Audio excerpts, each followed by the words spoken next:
ربا سويشدا بيننا وداني وحنا هاي وداني وداني وحتى هاي وداني عين نقول وداني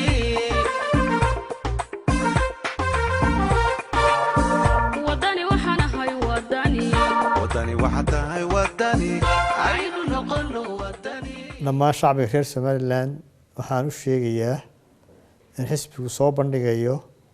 akhriska koowaad ee barnaamijkiisa siyaasiga ah barnaamijku wuxuu u badbaadin doonaa shacbiga reer Soomaaliland dhaqankooda wanaagsan iyo diintooda waxa uu ku hogaamin doonaa shacbiga reer Soomaaliland cadaalad horumar iyo ictiraaf barnaamijku wuxuu furan yahay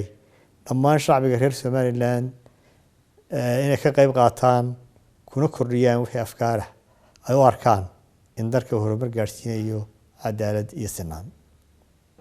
dawladda xisbiga wadani marka uu ku guuleysto doorashada hadii ay beedmo wuxuu dhisi doonaa mujtamac Soomaaliland oo barwaaqaysan oo midaysan oo nabad ah oo ka kooban dhammaan dhulka jamhuuriyadda Soomaaliland laga soo bilaabo xadaaradii guunka ahayd ee gobolada awdal xadaaradii boqortooyadii bariga Sanaag halgankii daraawiishta halgankii gobonnimo doonka ee gumaysigii lagula dagaalamay iyo halgankii dib u xoreynta qaran ee ASNM horseedka ahayd xisbiga wadani wuxuu ballan qaadayaa inuu dhiso dawlad ay muwaadiniinta Soomaaliland u siman yihiin miyi magaalo yar iyo weyn dhadig iyo lab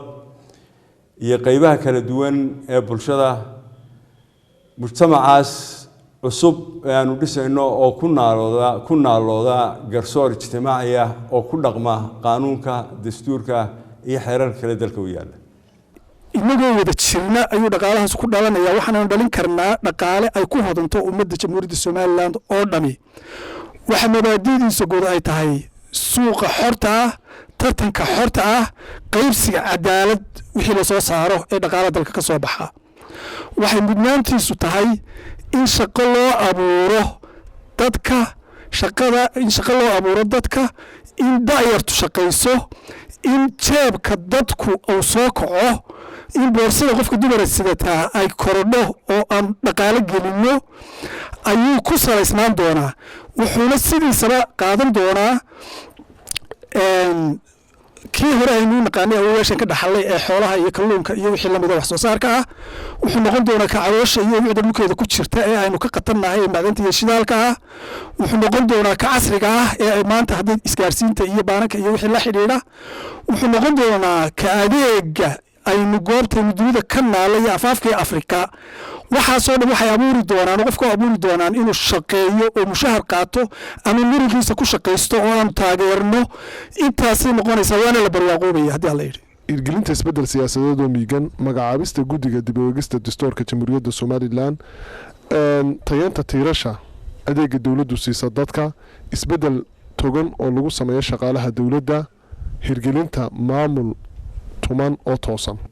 haddaan nahay dawladda wadani waxaanu bilaabi doonaa wada hadal bilaa shuruuda oo dhan kasta aanu ka eegayno xoojinaynana baahida ay u qabaan dadkaas bari ee sool iyo sanaag bari ay u qabaan wada hadalkaas oo noqon doona mid si fiican loo lafaguray oo ku salaysan baahidooda sidaa daraaddeed waxaanu samayn doonaa kale 2% imika aan loo isticmaalin gobolada bari ee loo jaray loo qoondeeyay sida imika tahay ee cid waliba isaga qaadato ma dhici doonto waxa dhici doonta in si toos ah loo xisaabtamo oo la geeyo oo la geliyo maadaama ay ka dambeeyaan gobolada intooda kale gobolada bari ee sool iyo sanaag bari sidaa daraaddeed waxaanu doonaynaa inaanu xaqiijino wax dhab ah si ay ummaddu isu soo gaadho oo ay meel kaliya talaabo wada qaado heshiiska hore ee Soomaalilandna wuxuu sheegay midnimada Soomaaliland inay tahay mid qof kasta oo Soomaaliland xuquuqdiisu ay siman tahay hooyo caafimaad qabtaa waa bulsho caafimaad qaba bulsho caafimaad qaba waa qaran caafimaad qaba higsiga iyagu waxa weeyaan inay hooyooyinka iyo haweenweynida Somaliland ay helaan waxbarasho iyo caafimaad noloshooda kor u qaada higsiga iyagu waxa weeyaan inay haweenweynida Somaliland ay cadaalad hufan iyo qareeno bilaash ugu dooda inay heli karaan waxa higsiga iyaga kamid ah inay siyaasadda tiir walba ay ka qayb gali karaan iyo oo ay quota 30% la siinayo si ay u caawiso inay meesha ama higsiga ay ku leeyihiin siyaasadda ay gaadhi karayaan higsiga iyagu waxa weeyaan inaynu dhaqanka xun ee soo jireenka ah ee haweenweynadeena mustaqbalkoodii iyo higsigoodii badub u dhigay aynu ka tirtirno innaka oo sharciga adeegsanayna dawladda wadani waxay taabagelin doontaa diyaarinta iyo samaynta miisaaniyad qaran oo tifaftiran kana talagelin doonto daneeyaasha muhiimka ah sida gobolada iyo bulshada rayidka dawladda wadani waxay u xaq soori doontaa bulshada Somaliland gobolada iyo degmooyinka iyo daneeyaasha kale dhismaha ama qaybinta miisaaniyadda iyo mashaariicda horumarinta dawladda wadani waxay adkeyn doontaa sicir bararkan aafeeyay ama xadka goostay ee wiiqay danyarta bulshada iyo dadka dhaqaalahoodu xadidan yahay dawladda wadani waxay la dagaalami doontaa musuqmaasuqa xarkaha goostay wadani waxay higsanayaan doonista aan nasashada lahayn ee ay dadka jamhuuriyadda Somaliland ugu raadinayaan ictiraaf caalami ah iyo inay dhistaan bulsho ku dhaqan xornimo cadaalad iyo midnimo dawladda xisbiga wadani waxa u qorshaysan inay howlgeliso dhalinyarada miyi iyo magaalaba si ay ula jaan qaadaan dhalinyarada asaagooda looga faa'iideysto xuduudooda iyo caqligooda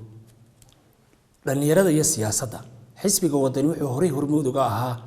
jabintii dabarka siyaasadeed ee dhalinyarada ka hortaagnaa golayaasha deegaanka haddana xisbiga wadani wuxuu diyaar u yahay isagoo u maraya sifo sharci iyo dastuura inuu jabiyo dastuurka isagoo dastuurka adeegsanaya qodobka ka hortaagan dhalinyaradu inay ka qayb qaadato golayaasha wakiilada xisbiga wadani waxa weeye xisbigii ugu horeeyay jamhuuriyadda Somaliland ee qabta shirweyne heer qaran oo dhalinyarada Somaliland loo qabto dhalinyarada iyo dhaqaalaha dawladda xisbiga wadani waxay ku talaabsan doontaa in loo qoondeeyo dhalinyarada 40% shaqooyinka dawladda mashaariicda aynu caalamka ka helo xisbiga wadani waxa ka go'an dhismaha xarumo kaalmeeya dhalinyarada si loogu abuuro shaqooyin iyo mustaqbal wanaagsan ayaa kamid ah higsiga mustaqbal ee xisbiga wadani ee dhalinyarada iyo barnaamijkiisa xisbiga wadani wuxuu mudnaanta siinayaa dhalinyarada iyo ciyaaraha wuxuu xisbiga wadani dawladda wadani waxay qaban doontaa tayeynta ciyaaraha jamhuuriyadda Somaliland qabashada koobabka heer gobol heer degmo heer qaran heer dugsi iyo iyadoo oo ciyaaraha loo doonayo maalgelin caalamiya dhismaha garoono stadium garoono goboleed degmeed iyo kuwa laga dhiso dugsiyada dawladda wadani waxay muhiimadda koobaad siinaysaa in jamhuuriyadda Somaliland ay hesho madax bannaani siyaasadeed iyo aqoonsi caalami ah sida awgeed waxaa barnaamijkeega siyaasiga ah kamid ah in dib u habeyn lagu sameeyo qaabka shaqo ee wasaaradda arrimaha dibadda hadday tahay diblomaasiyiinta iyo shaqaalaha iyo dadka ka shaqeeya iyo hadday tahay dadka ay u dirsanayso aqoonsiga caalamiga ah iyo arrimaha dibadda waxaa dib loo soo celin doonaa oo isla markaana la abaabuli doonaa saaxiibadii ay jamhuuriyadda Somaliland ku lahayd adduunyada iyo beesha caalamka hadday yihiin shakhsiyaad saameyn leh iyo hadday yihiin dowladihii caalamiga ahaa ee qadiyadda Somaliland taageeri jirayba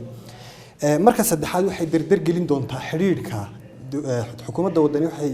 dardar gelin doontaa xiriirka aynu la leenahay wadamada jaarka ah iyadoo ku bilaabaysa dowladaha deriska ah urur goboleedka IGAD iyo midowga Afrika oo ah meesha ay qadiyadda Somaliland muhiimadeedu taalo waxa intaa ku xiga inay dib u habayso oo ay hufto oo dhaska ka tunto iskaashiga aynu la yeelanayno dowladaha caalamiga ah ee qadiyadda Somaliland wax ka oran kara intaasna waxa ku sii xiga waliba in ay xukuumadda wadani sameyn doonto dhaqaale u gaar ah oo ay kaga hawl gasho arrimaha aqoonsiga Somaliland iyo inay abaabul fiican ka gasho siyaasad cusub oo ka duwan tii hore oo qoran oo istiraatiijiyadaysan la sameeyo wadani waxana hay wadani wadani waxa tahay wadani aynu noqono wadani